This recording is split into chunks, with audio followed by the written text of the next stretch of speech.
Are you stuck in a dead-end job right now? Does your soul die every time that alarm goes off in the morning? Are you dying inside? Are you hitting the snooze button, talking about, how did my life turn out like this? Brother, I feel your pain. I've been there. Try something like I did. Change your perspective and how you see your job. Because if you don't, you're going to continue going through this pain. My bro, I know how you feel. I've been there. I have had some real crappy jobs. I've cleaned toilets, been a steward at Wembley. I've done security in that little porter cabin, that meter by meter. I've worked in factories. I've worked in McVitie's. I worked in the recycle tip, all because I needed to provide for my family and provide for myself. There's no shame in that. When you need your money and you have to survive, you have to do what you got to do, and you put ego aside. It's tough waking up every morning for those pennies. I had to do it when I transitioned from the roads doing rubbish out here, things I won't say on YouTube. But it has to be done. And it was very depressing. I hated myself for it. Every time I'd done it, I was like, you know what, let me just do the rude boy thing, get the rare, and do the rata. But I was persistent and consistent. And I read. I was on my self-development journey. And there was one thing I read, and I believe Jim Rohn said it, and it changed my whole perspective on the game. Jim Rohn said something along the lines of, you are in business for yourself. You are selling your time. When I heard that, that changed my whole outlook on everything. Okay. Granted, I applied for a job and I sold my time for a certain amount of money. My skills had a monetary value. My skills weren't specialized, and most people could have done it, but my skills brought a certain pound value to the game. So I realized for me to get more money, I had to increase my skills and get better and specialize at certain things. I decided to be in the business of me. I started to see myself as a sole trader. What that did to my mind and my mentality was, okay, I am not working for such and such company. I am working for Brother D's company. I am a brand. I am a walking, talking advertisement for the business of me, my brand. How that changed my mentality was, I'm not working for your company. I'm working for my company. What did that make me do? It made me work harder. Not for the company, but for me. I came early for my business. I worked hard for my business. I presented myself better. I made sure my hair was cut. I made sure I got a good night's sleep before. I made sure I presented myself right. My uniform was clean, ironed. When I turned up early, I was ready to be productive. I was ready to go. I kept my workstation clean. I kept myself organized. I was polite. I was a team player. What I realized is when I was working hard for me, for the business of me, I didn't feel like I was getting taken advantage of. I was working hard for me. And as I stepped my level up and started performing for me, people started to take notice. I started to be the go-to man, the man they could rely on, damn near the employee of the month. When I was working for me, I was staying late if I had to. The days seemed to go quicker, my bro. I wasn't clock watching because I was too busy focusing on the task. increasing, improving, building on my reputation, outshining the other men, the other workers within the group, being a team leader, not like the other men who felt hard done by, that were not happy with their life, coming late, being off sick, taking the piss, stealing to make themselves feel better. That treacherous commute in the morning on the night bus with the drunks and my fellow immigrant brothers. That commute no longer pissed me off or irritated me or made me depressed. Made me want to have a Hennessy at 3 o'clock in the morning and bun a big spliff before I'd done everything. That all stopped when I'm standing in the rain in December with my tracksuit bottoms underneath my uniform. I embraced it. Instead of going on the bus screwface, barging, man, saying hello to the bus driver, you start to build up a rapport with the man them, my Sri Lankan brother, my Somalian brethren. You know what I mean? You got a smile on your face, you got pep in your step, you're motivated, you know what you're doing. Because I was doing it for me. I changed my frequency, my perception. It helped immensely on those hard days in the rain. My energy started to change, so much so that if I was late to catch that night bus, because you know the night bus, they be coming every hour, the bus driver would wait an extra 2 minutes. I'm running down to the bus stop, thinking, shit, I missed it, I'm going to be late. Didn't the big man wait 2 minutes? I'm like, run to the bus, he's still there, out of breath, panting. It's like, yes, Fred, appreciate that. You running late? No, I waited for you. That's because how my energy was and how I was moving.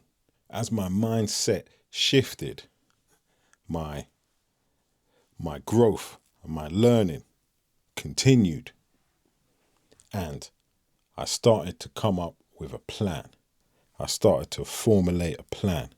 I started to do my affirmations in the morning, reminding myself why I'm getting up.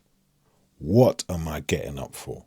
When I had that plan on paper and I knew why I was doing what I was doing, I got up before my alarm because I said, okay, boom, this is another day for me to get closer to my dreams. There was a certain figure I was trying to make out of this job before I moved on. Me having a plan reminded me that I wasn't going to be here forever, and I had a time frame for how long I was going to be doing this. Now bear in mind, my whole flex had changed. My whole approach had changed at work. People are picking up and seeing me doing things. So the managers and the higher ups started to see something in me. All overtime available was given to me.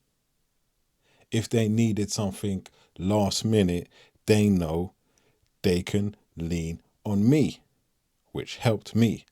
Let's just pick a random figure, say 10 grand. If I calculated after I paid my bills, it would take me 12 months flat rate, just doing normal time. Okay, with overtime here, overtime there, let's say 10 months.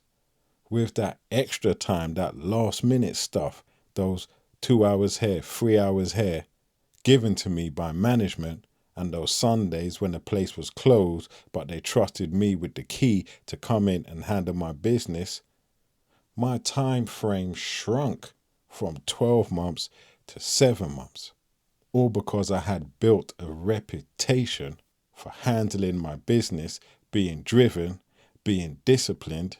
By the time I realized and I calculated everything, that I had just shaved off 5 months of my plan, I was skipping to work. It was no issues.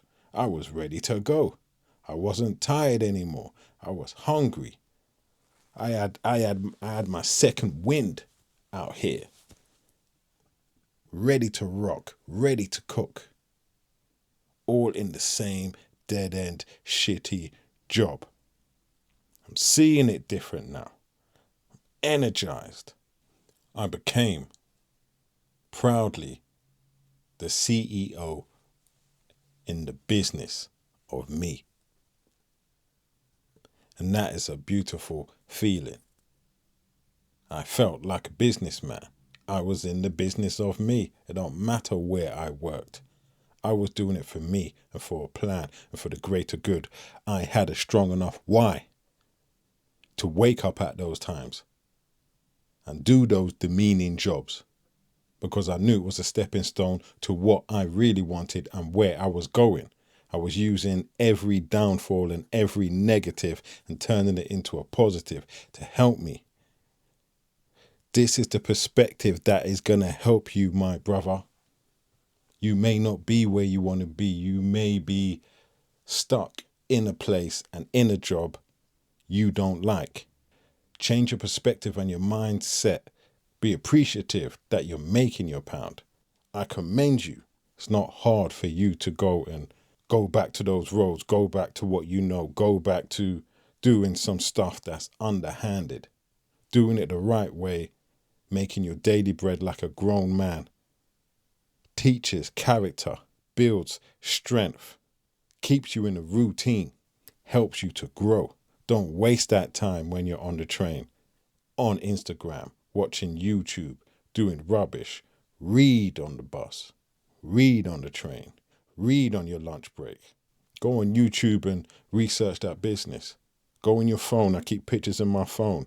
The mansion, the millionaire, the mansion, the yacht, the holiday you want to go on to. Maybe your thing wasn't to make 10 grand. Maybe it was to take your family on holiday. Maybe it is to get a deposit to buy your first home, your first flat, your first German joint, your Nazi sled, whatever it is. Laser focus on that, not the job and where you are and the mistakes you've made. Just know you're never going to be on that level again as long as you work hard. Another thing I did that helped me immensely, I paid myself first. Yes, cliche, everyone says it. Pay yourself first, pay yourself first, pay yourself first. What I did, I paid myself. Say I was on £10 an hour. I paid myself the first hour of every day I stepped into that place.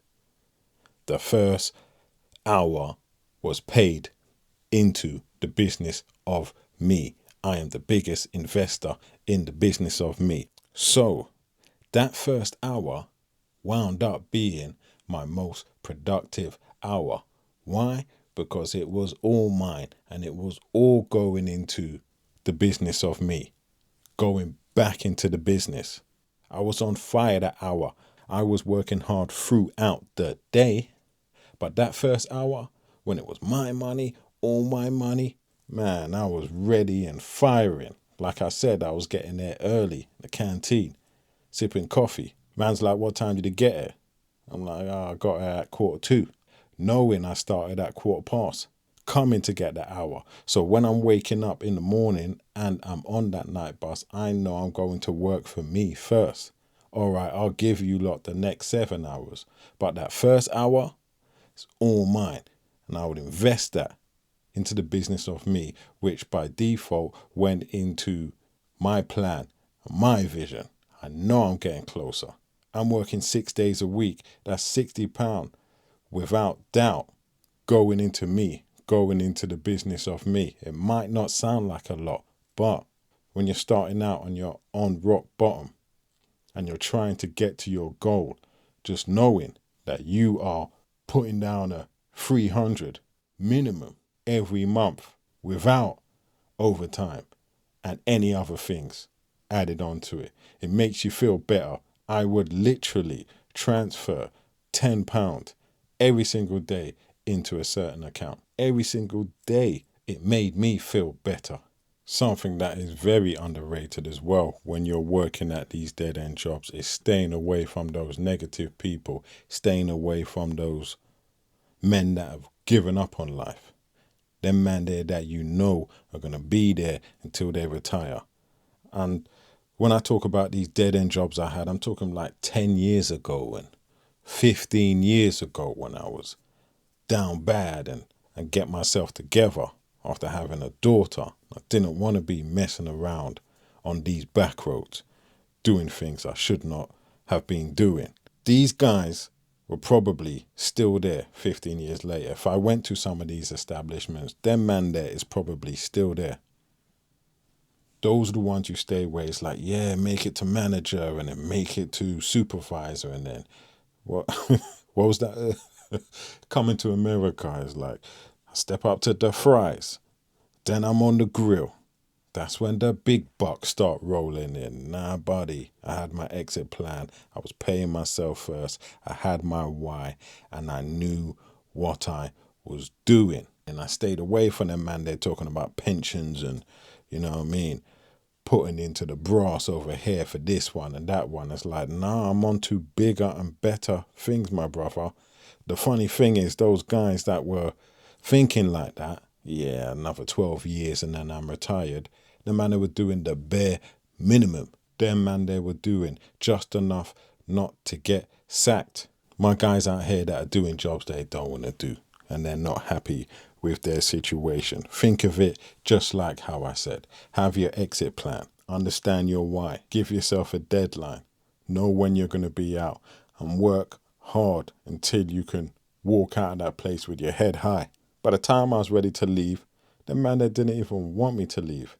It's crazy because a year before that, it was like I was on the brink of getting sacked. Do you know what I mean? They didn't even know my name. By the time I finished, they knew my name. They wanted me to stay. They're saying, we'll give you a glowing reference if you have to leave, but if you stay, we can offer you this. We hate to see you go. It's been a pleasure. That made me feel great. So if you're grave digging, shoveling manure, do that with a smile. Be the best you can be, because you're doing it for you. You're not doing it for them. And this is only a moment in time. It's a stopgap for what you're really going to do. And that is for you to be great. You are evolving. The HEvolution will be televised. I got you, my brother. Chin up. Maintain. Find your why. Have your plan. Have your exit plan. You are working for the business of you. And every single thing you do is for you and your brand. You carry yourself everywhere you go. So do that with a smile. Do that with integrity. Do that with pride. Good luck. Continue fighting. I'll catch you on the next one. HEvolvingMedia. Blessed people. Blessings.